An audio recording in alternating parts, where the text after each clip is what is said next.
সম্মানিত ভাইরা আমার, আল্লাহর প্রশংসা করছে এবং শুকরিয়া আদায় করছি যে আল্লাহ আমাদেরকে মানুষ করে দুনিয়াতে পাঠিয়েছেন। মানুষ না করে অন্য কোনো কিছু যদি করে পাঠাতেন, আমাদের কি করার কিছু ছিল? আমরা কি আল্লাহকে দরখাস্ত করেছিলাম নাকি কেউ যে আল্লাহ তুমি আমাকে মানুষ করে পাঠাও? আবার কি এরকম দরখাস্ত করেছিলাম যে মুসলমান করে দুনিয়াতে পাঠাও, হিন্দু করিও না, খ্রিস্টান করিও না, ইহুদি করিও না, আল্লাহ তুমি মুসলমান করে পাঠাও? এটা কি দরখাস্ত করেছিলাম? এটা কার দয়া? আরো জোরে বলেন, কার দয়া? কি করে ভুলবো তোমায় আমি, তোমার নিয়ামত অনেক দামি। কি করে ভুলবো তোমায় আমি, তোমার নিয়ামত অনেক দামি। যারা তোমাকে ভুলেই থাকে তাদেরকে দাও তুমি খাবার পানি। কি করে ভুলবো তোমায় আমি? তারা ঠিক কিনা বলে? আমরা কেউ দরখাস্ত করিনি। আমরাকে আল্লাহ সুন্দর চোখ দিয়েছেন, আপনি চোখের শুকরিয়া আদায় করেন তো দেখি। চোখ যার নাই তার কি অবস্থা? যার দুটা পা নাই বা একটা পা নাই তার অবস্থাটা আপনি চিন্তা করেন তো। চোখটা বন্ধ করে আপনি একবার শুয়ে থাকিয়েন, থেকে চিন্তা করিয়েন তো যে কবরটা কেমন। বিছানা শুয়ে যাবেন, হাত পা ছেড়ে দিবেন। মৃত্যু মানুষ যেমন হাত পা ছেড়ে যায়, দিয়ে আপনি চিন্তা করবেন চোখ বন্ধ করে, যারে কবরটা কেমন, দুনিয়াটা কেমন। আমার চোখ এখন বন্ধ, কিছু তো দেখতে পাই না। ঠিক এই অবস্থায় আমাদেরকে দুনিয়া থেকে চলে যেতে হবে। কথা ঠিক কিনা বলে? আরো জোরে বলুন, ঠিক কিনা? সুতরাং প্রত্যেকটা ব্যবসারই একটা পুঁজি আছে, প্রত্যেকটা জিনিসেরই একটা পুঁজি আছে। এক্সাম্পল দেওয়ার মতো সময় আমার নাই, ইশারায় বুঝেন। আমার জীবনে, আপনার জীবনে ব্যবসা বাণিজ্য সংসার যা কিছু করেন তার ভিতরে একটা পুঁজি আছে। পুঁজি না খাটালে ব্যবসা চলে না। তারা ঠিক কিনা বলেন? আল্লাহ আপনাকে দুনিয়াতে পাঠিয়েছেন, আপনি কবরের জন্য পুঁজি তৈরি করবেন না? কবরের জন্য পুঁজি তৈরি করতে হবে না? আল্লাহ তো কোরআনে বলে দিয়েছেন যে আগামীর জন্য কি তৈরি করছো এটা তুমি পাঠিয়ে দাও। সম্মানিত আমার ভাইরা, আমরা অনেক সময় টাকা পয়সা জমা করে রাখি ভবিষ্যতের জন্য, কিন্তু ভবিষ্যতের জন্য কবরে আমাদেরকে জমা করতে হবে কি, এটা মাথায় রাখতে হবে। সম্মানিত আমার ভাইরা, এই জন্য আমরা চোখ আছে আমাদের দুটা খুব সুন্দর, হাত আছে, পা আছে, ব্রেন আছে।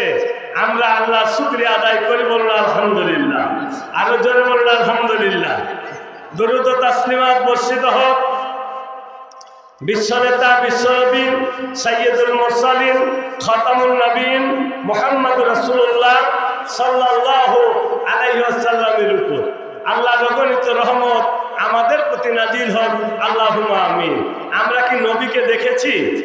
জোরে বলেন, সবাই দেখেছি? সাহাবী দেখেছি, তাবে তাবিন দেখেছি, নবী রাসূল দেখেছি, ফেরেশতাও দেখিনি, জান্নাতও দেখিনি, জাহান্নামও দেখিনি।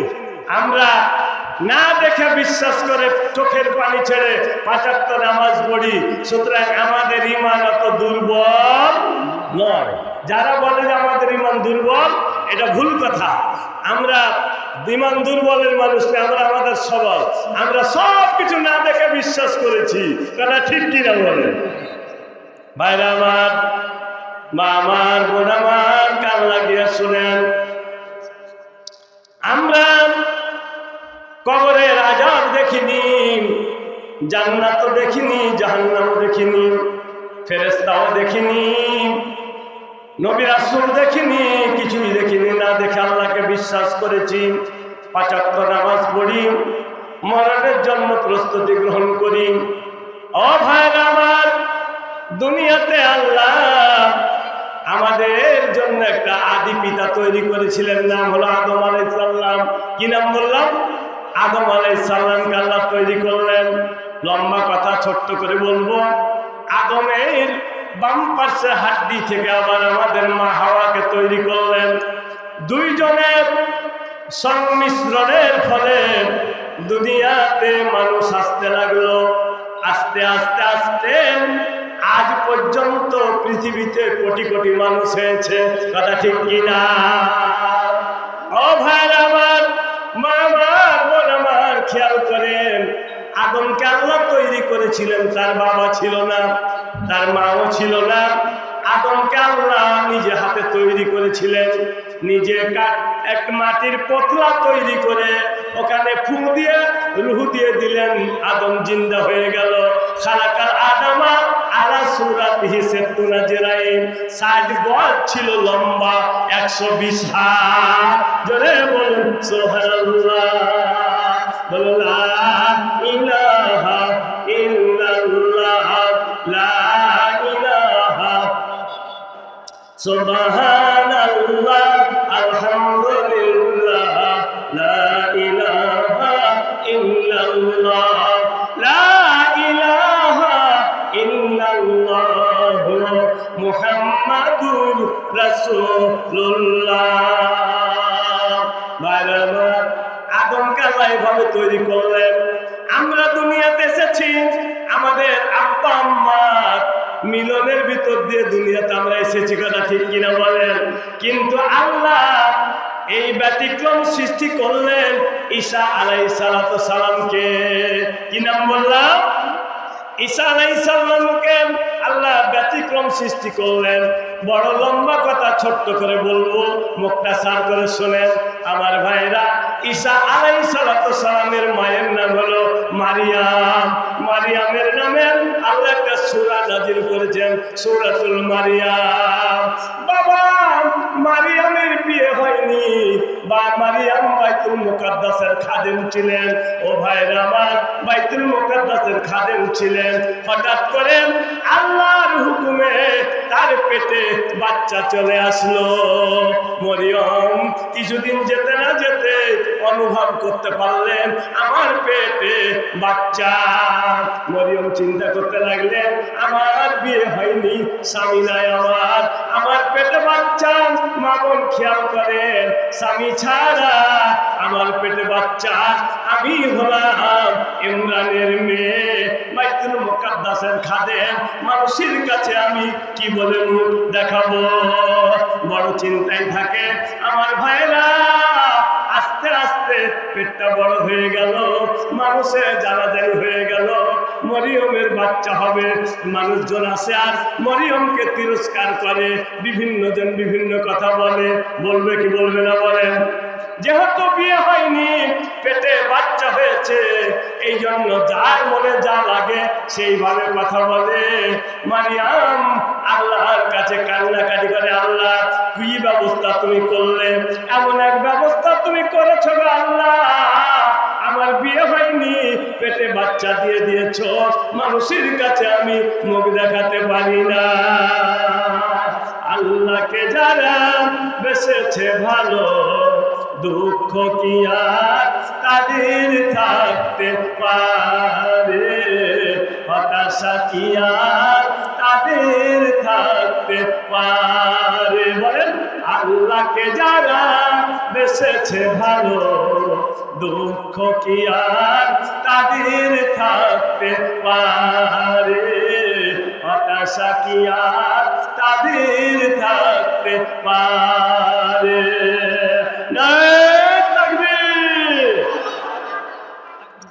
কথা কি বুঝতে অসুবিধা হচ্ছে আপনাদের?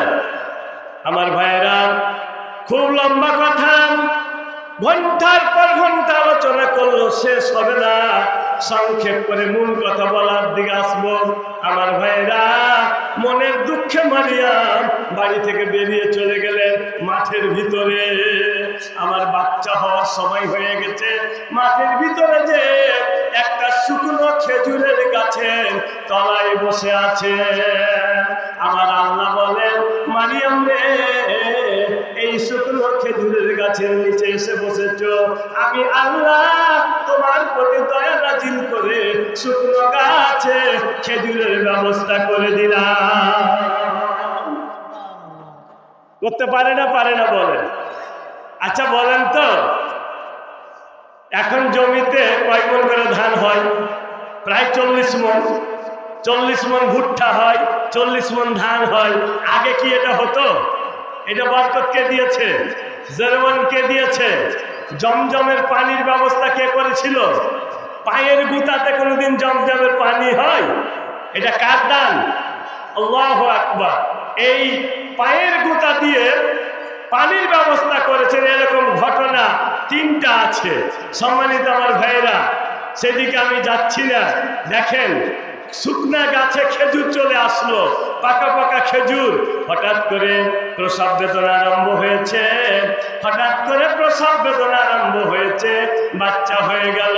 হযরত জিবরাইল পাশে বসে বসে বলে, মারিয়াম চিন্তা করিও না, গভীর জঙ্গলের ভিতরে গাছের নিচে তুমি একাই নাও, আমি আল্লাহর ফেরেশতা জিবরাইল তোমার পাশে বসে আছি। চিন্তার কারণ নাই, তোমার পাশে দেখো বালুর ভিতর দিয়ে সুন্দর পানির ঝর্ণা প্রবাহিত হতে লাগলো। জোরে বলুন সুবহানাল্লাহ। কি করে ভুলবো তোমায় আমি, তোমার নিয়ামত অনেক দামি। কথা ঠিক কিনা বলেন? আল্লাহর নিয়ামত ভুলতে পারবেন না ভাইরা। মারিয়াম বান্দিকে তাকিয়ে দেখে সুন্দর পানির একটা ব্যবস্থা, পানি উঠছে। জিবরাইল বলতেছেন, মারিয়াম চিন্তা করিও না, ওই পানিগুলোকে হাতে করে তুমি খাও। পানিগুলো খাওয়ার সঙ্গে সঙ্গে প্রসব বেদনার যত যন্ত্রণা আছে সমস্ত যন্ত্রণা আল্লাহ দূর করে দিবে। আমার ভাইয়েরা, খেজুরগুলো খায় আর এদিকে পানি খেলো। মারিয়াম চিন্তা করছে, এই বাচ্চাটাকে নিয়ে আমি কি করব এখন। জিবরাইল বলতেছেন, মারিয়াম চিন্তা করিও না, চিন্তা করিও না, আমি তোমার সঙ্গে আছি। এই বাচ্চা নিয়ে আর বনের ভিতরে থাকতে হবে না, তুমি চলে যাও, লোকালয়ে চলে যাও, বাচ্চাটা কোলে করে নিয়ে যাও। মা বোন কান লাগিয়ে শুনে অল্প সময়ে ছোট্ট করে বলি, বাচ্চাটাকে নিয়ে যাও, তুমি কথা বলবে না। তোমাকে যদি এই বাচ্চা সম্পর্কে কেউ জিজ্ঞাসা করে, তুমি মুখে কোনো কথা বলবে না, বাচ্চার দিকে ইশারা করে দিবে, যা কিছু বলার বাচ্চা বলবে। আমার ভাইয়েরা দেখেন, এক কত আশ্চর্য কথা। একদিকে স্বামী নাই, বিনা স্বামীতে আল্লাহ ঈসা আলাইহিস সালামের জন্ম দিয়ে দিলেন। এই যে বাচ্চাদের নাম হলো ঈসা আলাইহিস সালাম। কোরআনুল কারীম সরাসরি কথা বলেছেন। আমার ভাইয়েরা, মারিয়াম বাচ্চাটাকে নিয়ে লোকালয়ে চলে এসেছে। আপনাদের এলাকার মতো ঘনবসতি ধরে নেন, সবাই তাকে ঘিরে ফেলেছে। বিভিন্ন জন বিভিন্নভাবে তিরস্কার করছে, যার ভাষায় যা লাগে সে তাই বলে। মারিয়াম কথা বলে না। ছোট্ট ছেলে, 2 দিনের ছেলে বা 1 দিনের ছেলে, ছেলেটা মায়ের কোলে আছে। ছেলেটা বড় বড় চোখ করে, রাগান্বিত চোখ করে, তাফসীরের ভিতরে এসেছে, চোখ স্পষ্ট চোখে, রাগান্বিত চোখে ওর মাকে জানায়, তার মানে ভর্ৎসনা দিচ্ছে, বাজে কথা বলছে। তাদের দিকে তাকিয়ে এইবারে ছেলেটা কথা বলতে আরম্ভ করে দিল। জোরে বলুন সুবহানাল্লাহ। ছেলেতে কথা বলছেন। ছেলেতে কি বলছে আল্লাহর কোরআন থেকে বলি, ফাসাওয়াত ইলাইহি ক্বালু কাইফা নুকাল্লিমু মান কানা ফিল মাহদি সাবিয়া। আমার ভাইয়েরা, মায়ের কোলে কথা বলছে, ক্বালা ইন্নী আব্দুল্লাহ। ছেলেটা প্রথম বাক্য উচ্চারণ করল আল্লাহ কোরআনে সূরা মারিয়ামে বলছেন, ক্বালা ইন্নী আব্দুল্লাহ, আমি হলাম আল্লাহর বান্দা। সুবহানাল্লাহ। আমি আল্লাহর বান্দা। আমার মাকে তোমরা বাজে কথা বলছো, আজে বাজে কথা বলছো কেন? আমি বাচ্চা ছেলে বলছি, আনা আব্দুল ইন্নী আব্দুল্লাহ, আমি আল্লাহর বান্দা। মানুষেরা বড় বড় চোখ করে বাচ্চাদের দিকে তাকায়, কথা ঠিক কিনা বলে? এরকম যদি একটা বাচ্চা ছেলে চককীর্তি এলাকাতে কথা বলে, তাহলে চককীর্তির মায়া ছেলে পিলে কেউ থাকবে? বলেন, লাগবে? আশ্চর্য কথা জি, 1 দিনের বাচ্চা কথা বলছে। আল্লাহু আকবার। এই 1 দিনের বাচ্চা, ছোট্ট বাচ্চা এরকম 3টা বাচ্চা কথা বলেছে। এই কথাগুলো আমি আপনাদের ব্যাখ্যা করে বুঝাবো না, শুধু এটা দিয়ে শেষ করব। সম্মানিত আমার ভাইয়েরা, দেখেন ছেলে, ছোট্ট বাচ্চা ছেলে তো বলছে আনা ইন্নি আব্দুল্লাহ ওয়া আতানিল কিতাবা, আমাকে একটা কিতাব দেওয়া হবে। জোরে বলবেন না সুবহানাল্লাহ। বাচ্চা বলছে আতানিল কিতাবা, আমাকে কিতাব দেওয়া হবে, ওয়া জাআলানি নাবিয়্যা, আর আমি হলাম নবী। জোরে বলুন সুবহানাল্লাহ। আমি যদি কোনোদিন পথ ভুলে যাই, হাতে ছানি দিয়ে কাছে নিও, মমতার বন্ধনে আমায় বেঁধে সব ভুল ক্ষমা করে দিও, সব গুনাহ ক্ষমা করে দিও। বলেন, আমি যদি কোনোদিন পথ ভুলে যাই, হাত ছানি দিয়ে কাছে নিও, মমতার বন্ধনে আমায় বেঁধে সব ভুল ক্ষমা করে দিও, সব গুনাহ ক্ষমা করে দিও। বল লা ইলাহা ইল্লাল্লাহ, লা ইলাহা, জোরে বলো লা ইলাহা ইল্লাল্লাহ, লা ইলাহা ইল্লাল্লাহ মুহাম্মাদুর রাসূলুল্লাহ। ভাইরা আমার, কান লাগান, ছেলেতে বলতেছে আমি আল্লাহর বান্দা, আতানিয়াল কিতাবা, আমাকে আল্লাহ একটা কিতাব দান করবে, ওয়া জাআলানি নাবিয়্যা, আর আমি হলাম নবী। আমার ভাইরা, ঈসা আলাইহিস সালামকে আল্লাহ একটা কিতাব দান করেছিলেন। ওই কিতাবটার নাম কি বলেন তো দেখি? ইনজিল কিতাব ঈসা আলাইহিস সালামকে আল্লাহ দান করেছিলেন, যেটা ছোট্ট বাচ্চা ছেলে, 2 দিনের সন্তান, সকল মানুষের সামনে জোর গলায় বলে দিয়েছিলেন যে আমি নবী, আমাকে একটা কিতাব দান করা হবে। ওয়াজআলানি মুবারাকান, মা মুবারাকান আইনা মা কুনতু, আমি যেখানে থাকি আল্লাহ আমাকে সম্মানিত করবে। আমার ভাইয়েরা, মানুষগুলো তার দিকে তাকায় আর দেখে, হাই হাই, ছোট্ট বাচ্চা ছেলেটা কথা বলছে, মারিয়াম সত্যি সত্যি একটা ভালো মহিলা, আল্লাহ প্রদত্ত নবী, তার পেটে জন্ম হয়েছে। আদমকে যদি আল্লাহ বিনা পাপে দুনিয়াতে পাঠাতে পারে, তাহলে ঈসা আলাইহিস সালামকে স্বামী ছাড়া পাঠাতে পারবে না। এতে আমাদের অবিশ্বাস কি? কথা ঠিক কিনা? ভাইরা আমার, মা আমার, বোন আমার, আমি আজকে আপনাদের ছোট্ট করে বললাম, এই যে দেখেন ছোট্ট বাচ্চা ছেলেটা সবকিছু বলে দিলেন। আল্লাহর নবী ঈসা আলাইহিস সালামকে আল্লাহ কতগুলো মজেজা দান করেছিলেন, ব্যাখ্যা করতে পারবো না, ছোট্ট করে বলি শুনেন। আমার ভাইয়েরা, ঈসা আলাইহিস সালাম মাটি দিয়ে, আল্লাহর কোরআন বলতেছে ইন্নী আখলুকু লাকুম মিন তিন কাহাইয়াতিত তাইর ফানফাখু ফি, আল্লাহ একটা মাটি দিয়ে পোতলা তৈরি করলেন, কুমারেরা যেমন হাঁড়ি তৈরি করে। মা বোন শুনেন, কান লাগিয়ে, একটা ছোট্ট করে পোতলা তৈরি করলেন, পাখি তৈরি করলেন। তৈরি করার পর শুকনো পাখিটাকে হাতে করে নিয়ে বললেন কুম বিইজনিল্লাহ, আল্লাহর হুকুমে তুমি উড়ে যাও।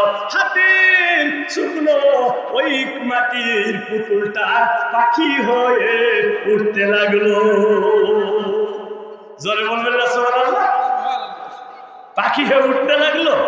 আরে শুধু তাই নয়, টাক পড়া মানুষের সব মাথায় যখন হাত দিতেন, সঙ্গে সঙ্গে চুল গজিয়ে যেত।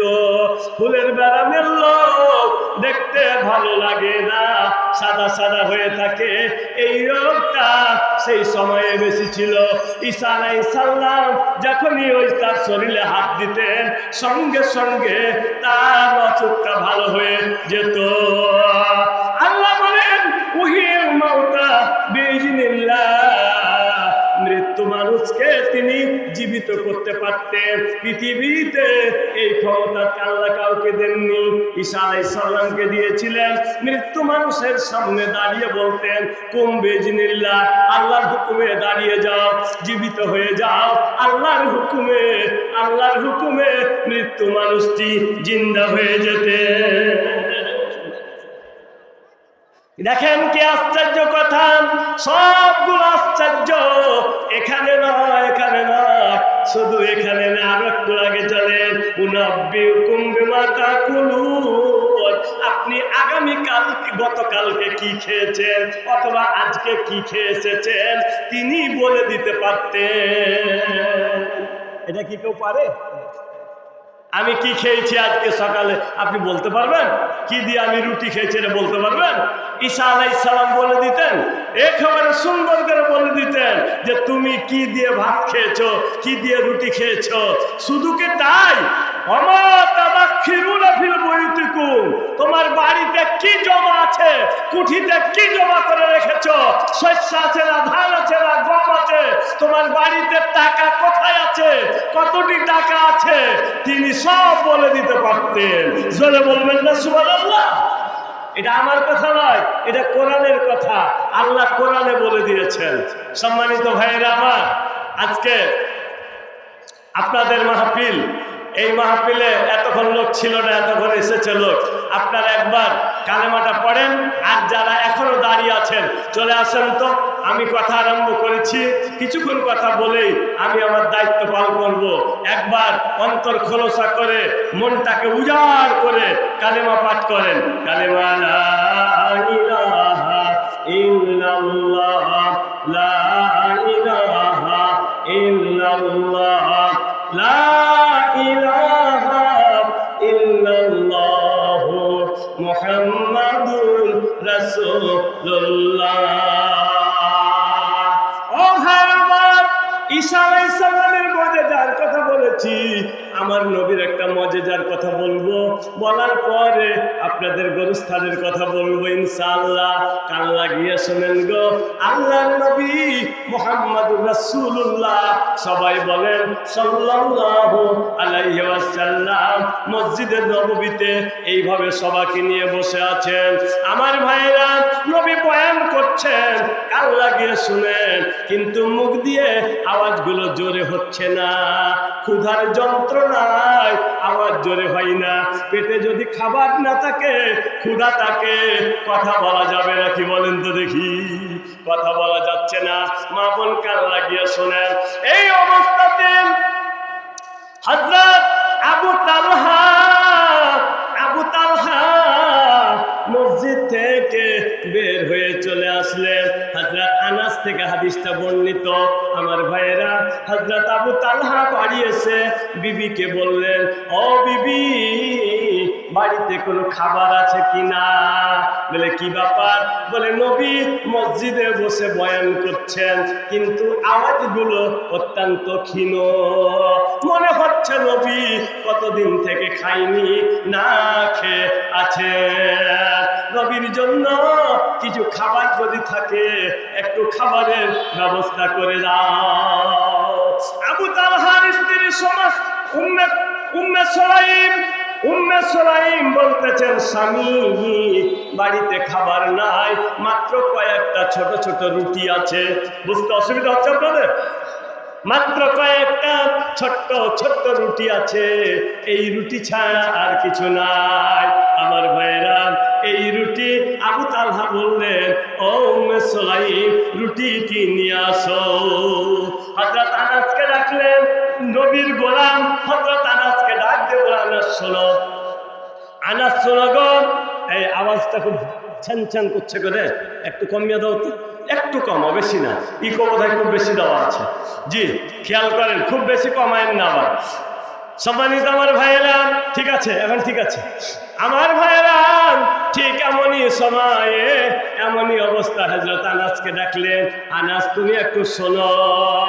উম্মে সুলাইম কয়েকটা রুটি নিয়ে একটা পাত্রে রাখলেন, যেমন আমরা থালাতে রাখি, কথা বুঝতে অসুবিধা হচ্ছে আপনাদের?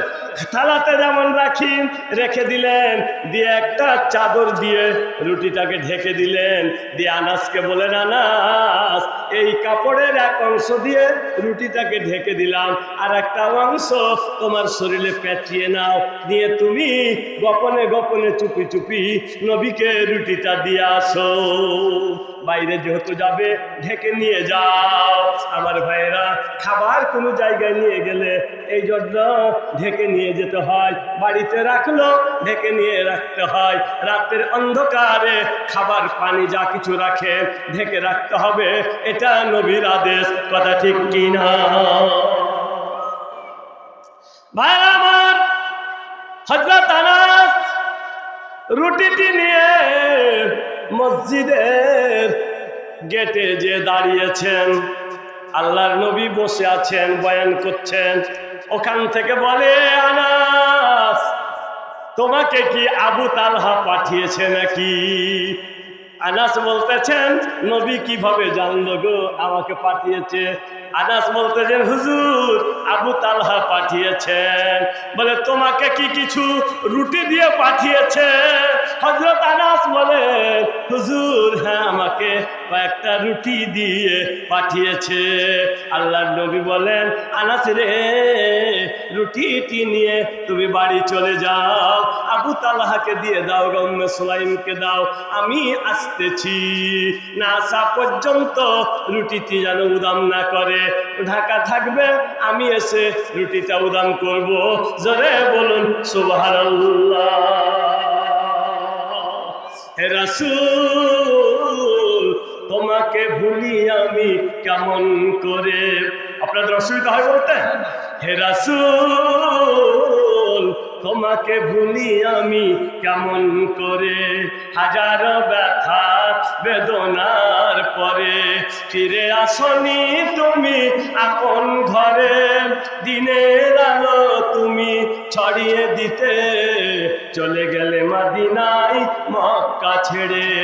হে রাসূল, তোমাকে ভুলি আমি কেমন করে? কথা ঠিক কিনা বলে? নবী কি দেখেছি আমরা? আমরা কি নবীকে ভালোবাসি না? বাসি। সম্মানিত আমার ভাইরা, আনাস সংক্ষেপ করে বলে, হাতে সময় কম, খুব তাড়াহুড়া হচ্ছে গো, হাদিসটা শোনায় একটু। আনাস রুটিটা দিয়ে এইভাবে চলে গেলেন আবু তালহার বাড়ি। আবু তালহা বলে, কি ব্যাপার, রুটি দিয়ে ফিরে আসলে কেন? বলে, নবী বলে দিলেন বাড়ি যাও, আমরা আসছি। আল্লাহর নবী মসজিদে অনেকেই বসেছিলেন, এবারে ঘোষণা দিয়ে দিলেন, আবু তালহার বাড়ি চলো যায়, ওখানে আমাদের আজকে খাওয়ার ব্যবস্থা। হযরত আনাস বলছেন, ও নবী, আনাস বলছেন, আবু তালহা আমি শুনলাম নবী মসজিদে যতজন ছিলেন সবাইকে দাওয়াত দিয়ে দিয়েছেন। আবু তালহা, হাই হাই কি হলো, মাত্র দুটা রুটি, আর নবী যে দাওয়াত দিয়ে দিলেন সবাইকে, কি হবে? উম্মে সুলাইম স্বামীকে ডাক দিয়ে বলেন, স্বামী গো, অল্প রুটির ব্যবস্থা আমরা করেছি, বাকি ব্যবস্থা করবে আল্লাহ। জোরে বলুন সুবহানাল্লাহ। নবী কি করবেন না করবেন সেটা উনার ব্যাপার, আমরা সামান্য করেছি ব্যবস্থা। রুটি ঢেকে রাখতে বলেছে, ঢেকে রেখে দিলাম। আমার ভাইরা, আল্লাহর নবী মসজিদে যতজন ছিলেন সবাইকে সঙ্গে করে নিয়ে এইবারে চলে আসলেন, বাড়ির মানে আঙ্গিনাতে রেখে তিনি বাড়িতে প্রবেশ করলেন। উম্মে সুলাইমকে ডাক দিয়ে বললেন, উম্মে সুলাইম রুটির ঝাঁকা কোথায়? উম্মে সুলাইম রুটিটা নিয়ে দিলেন, রুটিটাকে এবারে টুকরো টুকরো করে দিলেন। আল্লাহর নবী বললেন, ও সুলাইম, উম্মে সুলাইম বাড়িতে কি কোনো ঘি আছে নাকি? উম্মে সুলাইম বললেন, হুজুর বাড়িতে অল্প ঘি আছে। বলে, ঘি নিয়ে আসো। ঘি নিয়ে আসলেন, রুটি দিয়ে সুন্দর করে মিশ্রিত করে দিয়ে ঢাকা দিয়ে ঢেকে দিলেন। বলে, আর খুলতে হবে না, বরকতের নবী একটি রুটি মুখে দিয়ে একটু কামড় দিয়ে থুথু লাগিয়ে ওই রুটির ভিতরে দিয়ে ঢেকে দিলেন। এইবারে আনাসকে বললেন, আনাস যাও, বাইরে লোক আছে দাঁড়িয়ে, 10 জন 10 জন করে বাড়ির ভিতরে পাঠিয়ে দাও। 10 জন 10 জন করে আসে আর ওই রুটি খায় আর আসুদা হয়ে চলে যায়। আবার 10 জন আসে, আবার চলে যায়, আবার 10 জন আসে। এই করতে করতে হযরত আনাস বলতেছেন প্রায় 70-80 জন মানুষ ওই রুটি খেলো। বরকত দিল কেটা? আরো জোরে বলেন কেটা? আজ থেকে বেশি নয়, আমার বক্তৃতা ময়দান প্রায় 25, 26, 27 বছর হয়ে গেল বক্তৃতা ময়দানে নামাম। আমি যখন শুরুতে করি বক্তৃতা তখন গোরস্থান কোনো জায়গাতে ছিল না। আপনাদের ছিল কিনা জানি না, ওই ছত্রাইপুরে একটা গোরস্থান ছিল। এখন আমি দেখি আনাচে কানাচে পাড়াই পাড়াই গোরস্থান। কথা ঠিক কিনা? এই ব্যবস্থা করেছে আল্লাহ। দেখেন পাড়াই পাড়াই গোরস্থান। মানুষেরা কল্পনা করত এত টাকার জমি, এত দামি জমি, বাগানি জমি, কেমন করে গোরস্থান হবে? দেখেন তো এমন একটা জায়গা পাবেন না যেই জায়গায় গোরস্থান নাই। আপনাদের চককীর্তি এলাকাতে 2-3টা গোরস্থানের মাহফিলে আমি এর আগে এসেছি। ও ভাইরা আমার, দেখেন তো গোরস্থান হয়ে গেছে। এই গোরস্থান হওয়ার কারণে ওখানে ওই গোরস্থানে আমার হাফেজ আনজারুল ইসলামের মতো বক্তা, যিনি গোটা বাংলাদেশ ভ্রমণ করছে, আল্লাহ ইজ্জত দান করেছে। কথা ঠিক কিনা বলেন? জোরে বলেন ঠিক কিনা? কল্পনা করতে পারবেন না, কোনদিন কল্পনা করেননি, চককীর্তির মানুষ কোনদিন কল্পনা করেনি যে আনজারুল ইসলাম গোটা বাংলাদেশ ভ্রমণ করবে। আমি যদিও চলাফেরা আছে, আমিও তো কল্পনা করতে পারিনি কোনোদিন যে গোটা বাংলাদেশে বক্তৃতা করবে। কিন্তু আজকে দেখেন বাংলাদেশের ভিতরে হাতে গোনা যদি 10-20টা বক্তার নাম করেন, চাঁপাইনবাবগঞ্জের আনজারুলকে বাদ দেওয়া যাবে না। কথা ঠিক কিনা? ও ভাইরা আমার, এই ইজ্জত দান করেছে কেটা? জোরে বলুন কেটা? আল্লাহ ইজ্জত দান করেছেন। আপনারা গোরস্থানের ব্যবস্থা করেছেন। ওই হাফেজ আনজারুলের মতো লোক ওই গোরস্থানে শুয়ে থাকবে। আমার কত আলেম ওলামা শুয়ে থাকবে, কত তাহাজ্জুদ গুজারি লোক শুয়ে থাকবে, কত ওলামায়ে দ্বীন থাকবে, কাবা শরীফ দেখা লোক কত শুয়ে থাকবে। আল্লাহ ওয়াসিলা করে হয়তো সবাইকে মাফ করে দিতে পারেন। কথা ঠিক কিনা? বাড়ির কানটাই যেই সমস্ত কবরগুলো ছিল, কবরগুলো কোনো সংরক্ষিত ছিল না। কবরগুলোর 12 অবস্থা হতো, গোরস্থানে সুন্দর করে ব্যবস্থা হয়েছে। আজকে এই যে মাহফিল, আজকে আপনাদেরকে প্রমাণ করতে হবে। আজকে চককীর্তির ময়দানে আমি আমার জীবনে যতদিন এসেছি সব কথা ভুলে গেলাম। আজকে প্রথম, আজকে আপনাদের সাথে আমার পরীক্ষা। ওয়াজ নয়, নসিহত নয়, বক্তৃতা নয়। আজকে প্রত্যেকটা মানুষকে গোরস্থানের নিজের নিজের জায়গাটা ক্রয় করতে হবে।